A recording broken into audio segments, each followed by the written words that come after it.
سلام به همه دوستان و همراهان همیشگی. امروز طبق درخواست‌های شما می‌خواهیم درباره روندهای طلا صحبت کنیم. قیمت طلا تحت تأثیر عوامل مختلفی قرار می‌گیرد که ممکن است باعث سیر نزولی یا صعودی اون شوند. برخی از دلایل ممکن برای سیر نزولی قیمت طلا عبارتند از: 1. تقاضای کاهش یافته. در برخی موارد تقاضای بین‌المللی برای طلا کاهش می‌یابد که منجر به کاهش قیمت آن می‌شود. این ممکن است به دلیل رکود اقتصادی، کاهش خریداران صنعت و جوانب دستورالعمل‌های پولدار شدن باشد. 2. تغییرات در نرخ ارز. قطعات زیادی از طلا در جهان به دلار خریده و فروخته می‌شود.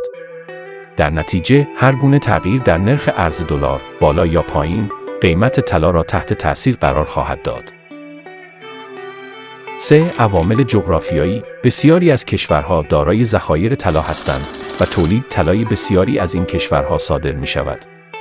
عوامل جغرافیایی مانند تغییرات سیاسی، نوسانات قوانین و مقررات، وضعیت امنیتی و غیره می تواند به تغییر قیمت طلا منجر بشود.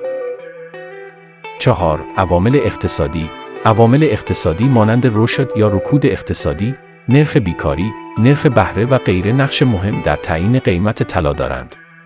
در صورت کاهش رشد اقتصادی یا رکود، تقاضای طلا کاهش پیدا می‌کند و قیمت آن نزول خواهد گرفت. 5. عوامل سیاسی. عوامل سیاسی مانند تحریم‌های بین‌المللی، جنگ‌های منطقه‌ای، تغییرات در سطح استقرار نظام سلطه و غیره. ممنونم که تا آخر ویدیو با ما بودید و خیلی خوشحال میشم که کانال یوتیوب ما رو برای اطلاعات بیشتر درباره چرخه‌های اقتصادی دنیا سابسکرایب کنید.